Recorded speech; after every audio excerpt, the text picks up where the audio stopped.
Hello everyone, स्वागत है आप सभी का आज के इस नए वीडियो में। दोस्तों, आज की वीडियो में कवर करने वाले हैं क्लास 12 हिस्ट्री का चैप्टर 10। मैंने इससे पहले जो है 9 चैप्टर तक कंप्लीट कर चुका हूं। अगर आप नहीं देखे हैं तो प्लेलिस्ट बना होगा हिस्ट्री बुक नाम से क्लास 12, तो आप लोग देख लीजिए सभी चैप्टर को। यहाँ पे जितने भी क्वेश्चन को हम कवर करने हैं, टोटल एनसीईआरटी क्वेश्चन है जो कि आपके बोर्ड एग्जाम की दृष्टि से काफ़ी महत्वपूर्ण। आप किसी भी बोर्ड से एग्जाम देने वाले हैं तो एनसीईआरटी बुक से ही पूछाते हैं। तो एनसीईआरटी बुक का आप अध्ययन कर लेते हैं तो आपके बोर्ड एग्जाम में काफ़ी अच्छे चांस होते हैं नंबर लाने के लिए। तो यहाँ पे जो चैप्टर का नाम हम लोग का है उपनिवेशवाद और देहात। यहाँ पे जितने भी इंपॉर्टेंट क्वेश्चन होंगे हम लोग सभी क्वेश्चन कवर करेंगे। यहाँ पे जो आपको शॉर्ट क्वेश्चन और क्या कहते हैं एमसीक्यू टाइप क्वेश्चन, एमसीक्यू मतलब ऑप्शन वाले, जहाँ पे आपको 4 ऑप्शन दिए हुए रहेंगे और इसमें से आपको जो कुछ टेस्ट लिया जाएगा, देख पाएंगे कितने क्वेश्चन आपसे हल हो पाते हैं। पहले हम लोग क्या कहते हैं छोटे छोटे शॉर्ट क्वेश्चन को देख लेंगे, उसके बाद हम लोग थोड़ा टेस्ट लगाएंगे जिससे आपकी पता चल पाएगा कितने क्वेश्चन आपसे बन पाते हैं। ठीक है, तो चलिए हम लोग शुरू करते हैं वीडियो को। इससे पहले आप लोग वीडियो को लाइक नहीं, वीडियो को लाइक कर दीजिए, काफ़ी मेहनत से बना रहा हूँ, आप लोग को फर्ज बनता है लाइक करना। तो देखिए क्वेश्चन क्या कर रहा है कि किन वस्तुओं के उत्पादन माना समझ सकते हैं आप लोग, यानी किसी चीज़ को उत्पादन करना, शोधन और विपणन पर यूरोपीय एकाधिकार होता, अधिकार मतलब क्या कहते हैं एक अधिकार होता था। यानी कोई वस्तु जो होता था, कौन कौन सी वस्तु जिसमें यूरोपियन जो आदमी था उस पर अधिकार होता था। ठीक, तो यहाँ पे जो दिया पे नमक हुआ, आफीन हुआ, चाय, कॉफ़ी, ये सब जो खनिज उत्पादन ये सब चीज़ था, इन सब चीज़ों का अधिकार जो होता था किस पर होता था, यूरोपियन पर होता था। ठीक है, क्वेश्चन नंबर दूसरा कह रहा है कि नीलामी के बाद भी राजा की संपदाओं पर उसकी ज़मींदारी क्यों बनी रही। यानी राजा की संपदा जो नीलामी हो गई थी फिर भी उसकी ज़मींदारी जो उस पर बनी रही, क्यों? तो क्योंकि उसकी संपदा जो थी वो नीलामी हुआ था, किसके पास होता, उसके नौकर और एजेंट नहीं खरीदा था। वो कौन खरीदा था? नौकर और एजेंट नहीं खरीदा था, जिसके कारण उसकी जो नीलामी होने के बाद भी संपदा उसी की बनी रही। ठीक है, क्वेश्चन नंबर तीसरा कह रहा है कि जोतदार कौन थे। तो जोतदार हो जाता है धनी किसान। जो किसान अमीर होते थे, धनी किसान के समूह को जोतदार कहा जाता था। जो इंसान बहुत धनी होते थे उसी को क्या कहते थे, उसके समूह को जोतदार कहते थे। चलिए आगे क्वेश्चन की तरफ बढ़ते हैं। आगे क्वेश्चन नंबर क्या कह रहा है कि झूम कृषि से आप क्या समझते हैं। काफ़ी इंपॉर्टेंट क्वेश्चन है, पूछा भी जाता है।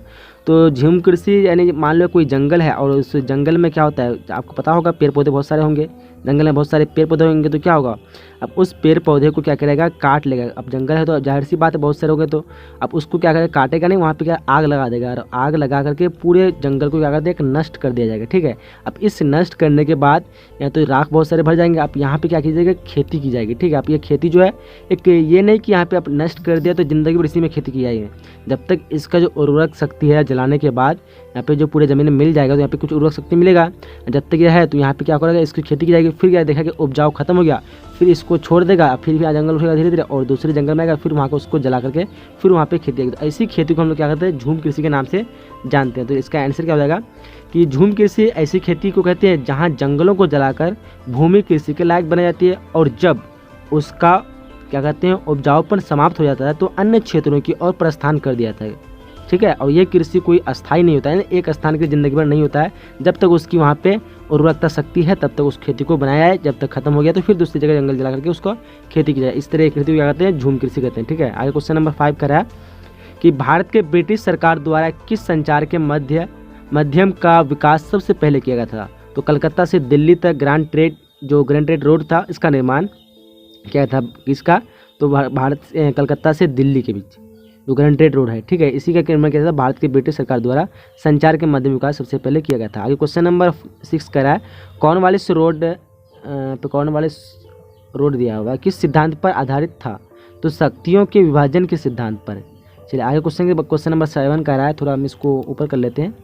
क्वेश्चन नंबर 7 क्या कह रहा है कि बटाईदार कौन थे। बटाईदार जो कौन थे, तो बटाईदार एक प्रकार के किसान थे जो जोतदारों को ज़मीन पर खेती करते थे। यानी बटाईदार तो थे एक छोटे, जिस तरह हम किसान को तो क्या है बहुत सारे किसान होते हैं, कोई बड़े किसान होते, तो हम लोग पहले पढ़ जो बड़े किसान होते हैं समूह थे उसको क्या कहते थे, जोतदार कहते थे।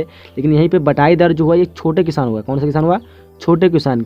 एक बड़े किसान होते थे जो जोतदार के ज़मीन पर, जोतदार बताया आप लोग को कि जो बड़े बड़े किसान के समूह थे उसको जोतदार कहते थे, उसी किसान पर खेती करते थे और ये स्वयं अपने हल लाते थे और खेत जोतते थे और फसल उगाते थे। फसल काटने के बाद उपज आधा भाग जोतदार को देते थे और कुछ आधा भाग अपने पास रखते थे। तो ये तो इसको क्या कहते थे, बटाईदार कहते थे। यानी जो बड़े बड़े ज़मीन के मालिक होते किसान होते उसके खेत में आकर के छोटे छोटे किसान जोतते थे और उससे हल चलाते थे और सब फसल मतलब पूरा ध्यान उन सब इसी का रहता था। और जब फसल होता था तो आधा अपने पास रखता था, आधा जोतदार को देते थे, इसी को क्या कहते थे, बटाईदार। क्लियर है। क्वेश्चन नंबर 8 कह रहा है कि बंगाल में इस्तेमरारी बंदोबस्त कब और किसने लगाई।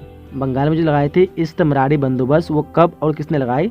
सो यहाँ पे इस्तेमरारी से कॉर्नवालिस कोड से जुड़ा हुआ है। तो बंगाल में जो भूमि का इस्तेमरारी बंदोबस्त लगा था वो 1793 में जो लॉर्ड कॉर्नवालिस ने लगाए थे, जिसको 1793 में लॉर्ड कॉर्नवालिस कोड के नाम से जानता है कि कॉर्नवालिस कोड का कब बना, तो 1793 ऑब्जेक्ट में पूछा जा सकता है। तो बंदोबस्त 1793 में लॉर्ड कॉर्नवालिस ने किया था। ठीक है। क्वेश्चन नंबर 9 करा है हल और कुदाल के बीच की लड़ाई क्या थी, यानी इसको हल और कुदाल की जो लड़ाई की मतलब हल और कुदाल के बीच जो लड़ाई हुई थी वो क्या थी उसके बारे में समझाना है। तो हल और कुदाल के बीच लड़ाई तो ये संथाल तथा पहाड़ियों के बीच संघर्ष हुआ था। संथाल एक जात था जो और पहाड़ियों जो पहाड़ पर रहने वाले बीच संघर्ष हुआ था। पहाड़ियों के कृषि के लिए कुदाल का प्रयोग करते थे, जबकि संथाल का मुख्य यंत्र हल था। इस प्रकार हल और कुदाल दोनों ही अपने आप अपनी शक्तियों के प्रतीक थे। चलिए आगे क्वेश्चन नंबर 10 करा है कि दमिन ए कू क्या थी। ये काफ़ी विवेक क्वेश्चन है, काफ़ी ज़्यादा पूछे भी जाता है दमिन ए कू क्या थे इसके बारे में। तो 1832 में अंग्रेज़ों ने राजमहल के पहाड़ी प्रदेश में ज़मीन के एक खुले बड़े इलाके को सीमित कर दिया और इससे संथालों की भूमि को घोषित कर दिया। यहाँ उन्हें अस्थायी कृषि करनी थी। इस भूमि को दमिन ए कू का नाम दिया। ये ऑब्जेक्ट में पूछा जाता है कि जमीन एकू क्या है, तो जमीन एकू एक भूभाग है यानी भूमि का भाग है। तो जमीन एकू क्या था, 1832 में अंग्रेजों ने राजमहल के पहाड़ी प्रदेश में जमीन के एक बहुत बड़े इलाके को सीमित कर दिया और इससे संथालों को भूमि घोषित कर दिया, यानी संथाल को जमीन दे दिया और इन्हें ही अस्थायी कृषि करनी थी। अब यहाँ पे क्या संथाल हमेशा के लिए कृषि करते थे, इन्हीं भूमि को क्या करते थे जमीन एकू के नाम से जाना गया है। चलिए क्वेश्चन अब ये हो गया हम लोग का कुछ शॉर्ट क्वेश्चन जो थे। अब चलते हम लोग एक तरह का टेस्ट लगाते हैं। अगर आप लोग इस वीडियो को लाइव देख रहे हैं तो लाइव आंसर्स का देख सकते हैं, नहीं तो कोई बात नहीं, यहाँ पे आपको कुछ समय से सोचने का समय दिया जाएगा। आप लोग फिर कमेंट में बताइए कितने आंसर आप लोग सही हो पा रहे हैं। क्वेश्चन क्या कह रहा है कि किस वर्ष कलकत्ता, बम्बई और मद्रास में उच्च न्यायालय स्थापित हुआ। ठीक है, तो यहाँ पे देखिए ऑप्शन आपके सामने 4 दिया हुआ है, तो राइट ऑप्शन क्या हो जाएगा, इसका सोचने का आपको समय दिया रहा है। तो राइट ऑप्शन यहाँ पे हो जाएगा आपका ऑप्शन नंबर सी हो जाएगा 1865 की जगह 1865। चलिए आगे नेक्स्ट क्वेश्चन क्या कह रहा है कि धन के दोहन के सिद्धांत की सर्वप्रथम विस्तृत व्यवस्था किसने दी, मतलब किसने की। ऑप्शन आपके सामने 4 दिया हुआ है, सोचिए और क्या आंसर आपका सही होगा। सो इस क्वेश्चन का राइट आंसर क्या होगा, ऑप्शन नंबर इसका क हो जाएगा, यानी दादा भाई नौरोजी। कौन थे, तो दादा भाई किसने की, तो दादा भाई नौरोजी। चलिए क्वेश्चन नंबर 3 कह रहा है कि किस गवर्नर जनरल ने भारतीय समाचार पत्रों या प्रेस पर आधारित नियंत्रणों को समाप्त कर दिया था। किसने किया था, काफ़ी विवेक क्वेश्चन है, तो देख पा रहे हैं ऑप्शन आपके सामने है। सो राइट आंसर हो जाएगा लॉर्ड मेटकॉफ। ऑप्शन नंबर क्या हो जाएगा, बी हो जाएगा। क्वेश्चन नंबर 4 कह रहा है कि अस्थायी बंदोबस्त में सरकार का लगान कितना निर्धारित किया गया था। अस्थायी बंदोबस्त में सरकार का जो लगान किया था वो कितना निर्धारित किया था। ऑप्शन आपके सामने 4 दिया हुआ है। सो देखिए यहाँ पे 4 का क्या ऑप्शन हो जाएगा। सो 4 का ऑप्शन नंबर यहाँ पे क हो जाएगा 10/11 भाग, क्या हो जाएगा 10/11 भाग, ऑप्शन नंबर क। चलिए आगे बढ़ते हैं, आगे क्वेश्चन नंबर 5 की तरफ देखते हैं क्या है। क्वेश्चन नंबर 5 कह रहा है कि कॉर्नवालिस कोड का प्रचलन कब प्रारंभ हुआ। कॉर्नवालिस कोड का प्रचलन कब प्रारंभ हुआ। ऑप्शन आपके सामने 4 दिया हुआ, देख पा रहे आप लोग। सो 5 का राइट आंसर की बात करें तो राइट आंसर क्या जाएगा, ऑप्शन नंबर इसका ग हो जाएगा, क्या जाएगा ऑप्शन नंबर ग, 1791। कॉर्नवालिस कोड का प्रचलन कब प्रारंभ हुआ, तो 1791। चलिए क्वेश्चन नंबर 6 कह रहा है भारत में पहली बार रेलवे लाइन कब चालू की गई थी। पहली बार कब चालू की थी रेलवे लाइन, ऑप्शन आपके सामने दिया हुआ है। सो आसान से क्वेश्चन होगा आप लोगों के लिए। इसका आंसर क्या जाएगा 1853, ऑप्शन नंबर बी हो जाएगा। ठीक है, क्या होगा ऑप्शन नंबर बी। चलिए आगे क्वेश्चन नंबर 7 कह रहा है किस वर्ष के बाद बंगाल से धन का दोहन आरंभ हुआ। किस वर्ष के बाद बंगाल से धन का दोहन आरंभ हुआ। ऑप्शन आपके सामने 4 दिया हुआ है, देख पा होंगे। सो राइट ऑप्शन की बात करें तो राइट आंसर जाएगा 7 का ऑप्शन नंबर क हो जाएगा, यानी 1757, क्या जाएगा 1757। चलिए आगे बढ़ते हैं, आगे क्वेश्चन नंबर क्या कहता है 8 कह रहा है, देख पा होंगे कि अस्थायी बंदोबस्त किसके साथ किया गया था। ऑप्शन आपके सामने 4 दिया हुआ है, देख पा होंगे। यहाँ पे 4 में से क्या राइट आंसर होगा, सोचिए आप लोग। सो यहाँ पे 8 का राइट आंसर की बात करें तो राइट आंसर जाएगा ऑप्शन नंबर इसका क हो जाएगा, नहीं जमींदारों के साथ, क्या जाएगा जमींदारों के साथ। क्वेश्चन नंबर 9 कह रहा है निम्नलिखित में से किस भू राजस्व व्यवस्था ने जनता और शासक के बीच घनिष्ठ संबंधों की स्थापना की थी। निम्नलिखित में किस भू राजस्व व्यवस्था ने जनता और शासक के बीच घनिष्ठ संबंधों की स्थापना की, देख पा रहे होंगे। ऑप्शन आपके सामने दिया हुआ 4, राइट ऑप्शन जाएगा ऑप्शन नंबर ख हो जाएगा आपका, क्या हो जाएगा रैयतवाड़ी व्यवस्था। कौन सी व्यवस्था, तो रैयतवाड़ी व्यवस्था। आगे बढ़ते हैं आगे अगले क्वेश्चन की तरफ। क्वेश्चन नंबर यहाँ पे 9 कंप्लीट हो गया, अब 10 क्वेश्चन देख पाएंगे। क्वेश्चन नंबर 10 क्या कह रहा है कि कलकत्ता, बम्बई और मद्रास में संबंधिकारी विश्वविद्यालय की स्थापना हुई थी, यानी कब हुई थी।